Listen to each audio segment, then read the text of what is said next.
Assalamualaikum warahmatullahi wabarakatuh. Perkenalkan, nama saya Muhammad Arafi dengan NIM 1107620257 dari kelas G Pendidikan Guru Sekolah Dasar Universitas Negeri Jakarta angkatan 2020. Pada video kali ini, saya akan menjelaskan tentang infografis dari konsep dasar PPKN SD dan hasil analisis KI dan KD kelas 5 semester 2 tema 8. Video ini merupakan implementasi dari tugas akhir mata kuliah konsep dasar PPKN SD dengan dosen pengampu Dr. Atif Satibi Hidayat. Oke, baik. Mari kita mulai.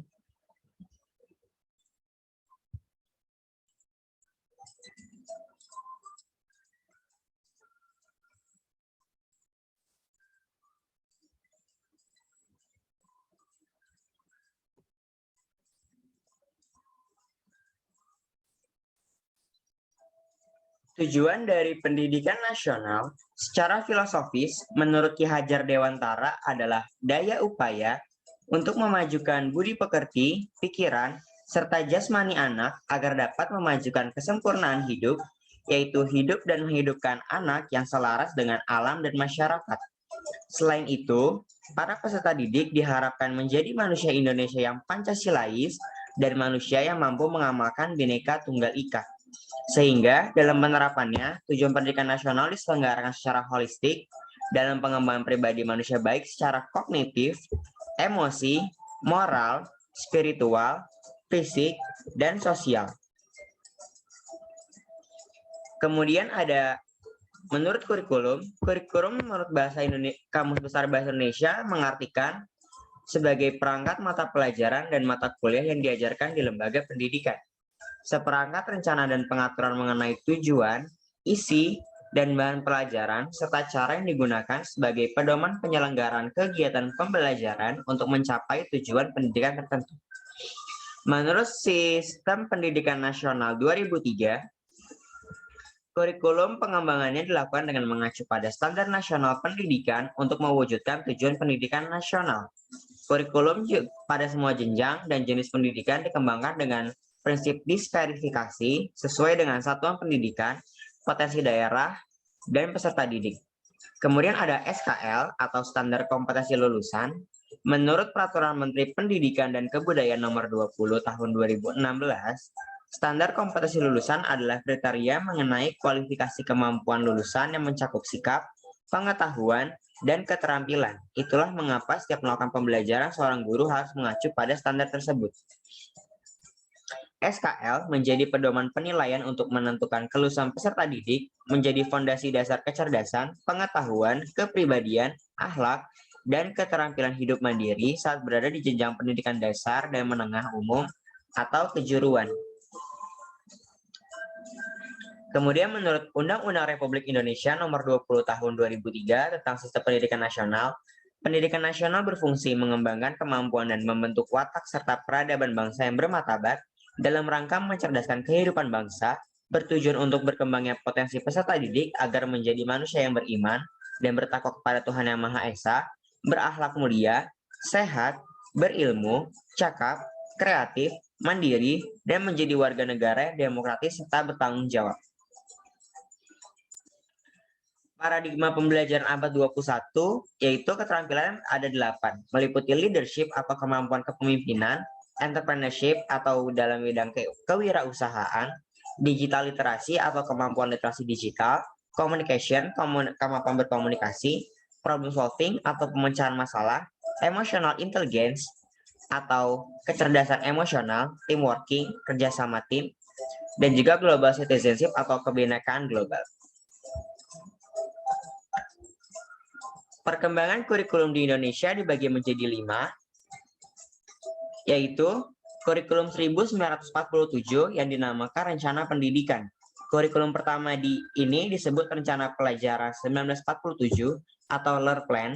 Kurikulum ini kental dengan nuansa politis dalam upaya mengubah orientasi pendidikan yang berorientasi kolonialis Belanda menjadi berorientasi nasional berasaskan Pancasila.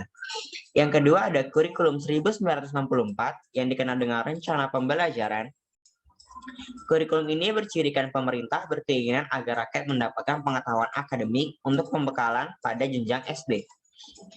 Pembelajaran dipusatkan pada program Pancawardhana, yaitu meliputi moral, kecerdasan, emosional atau artistik, keperigalan atau keterampilan, dan jasmani. Kemudian yang ketiga ada kurikulum 1984 yang dikenal dengan cara belajar siswa aktif.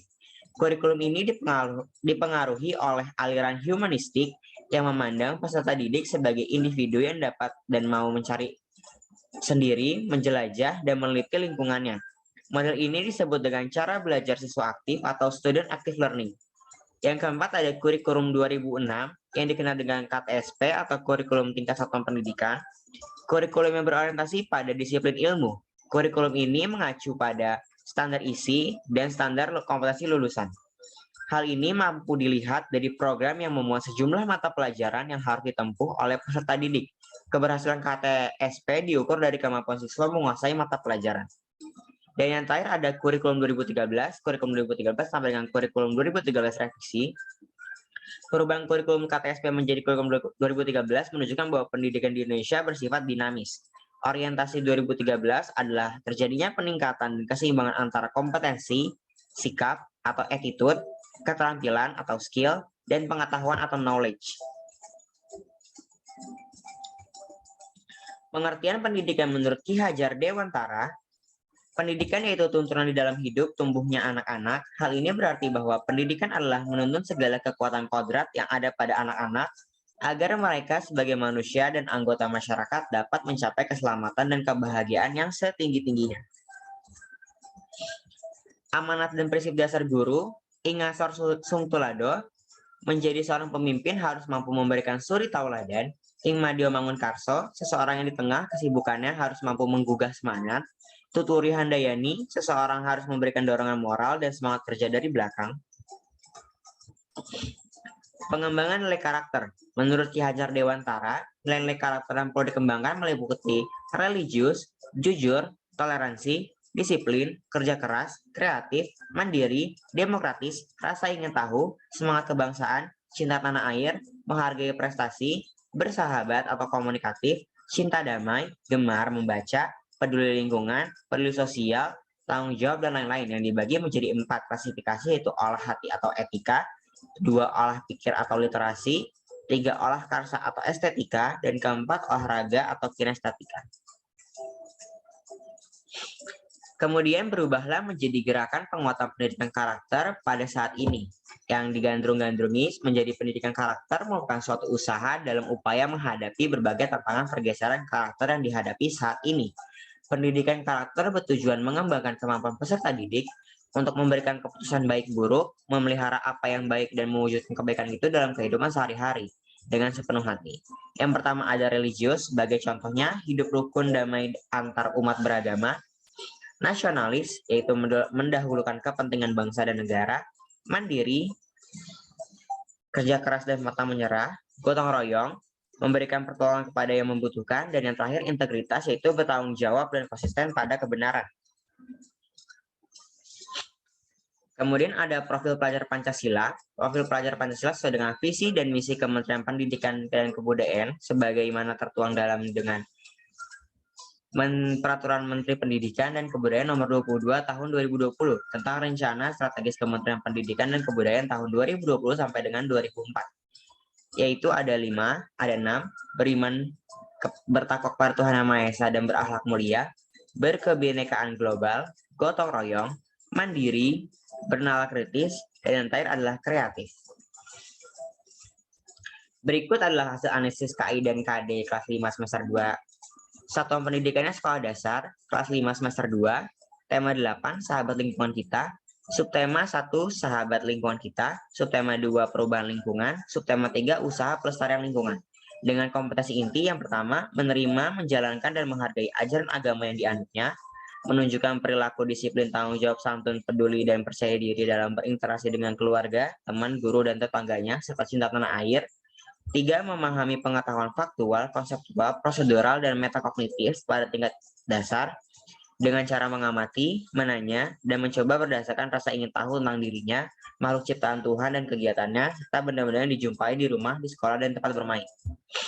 Yang keempat, menunjukkan keterampilan berpikir dan bertindak kreatif, produktif, kritis, mandiri, kolaboratif, dan komunikatif dalam bahasa yang jelas, sistematis, logis, dan kritis, dalam karya yang estetis, dalam gerakan yang mencerminkan anak sehat, dan tindakan yang mencerminkan perilaku anak sesuai dengan tahap perkembangannya. Kemudian kompetensi dasar kelas 5 semester 2 tema 8, yang pertama aspek spiritual.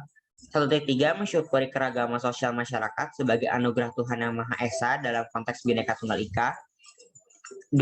Aspek sikap. 2.3 mensyukuri keragaman sosial masyarakat sebagai anugerah Tuhan Yang Maha Esa dalam konteks Bhinneka Tunggal Ika. 3. Aspek pengetahuan. 3.3 menelaah keragaman sosial budaya masyarakat. Aspek keterampilan. 4.3 menyelenggarakan kegiatan yang mendukung keragaman sosial budaya masyarakat.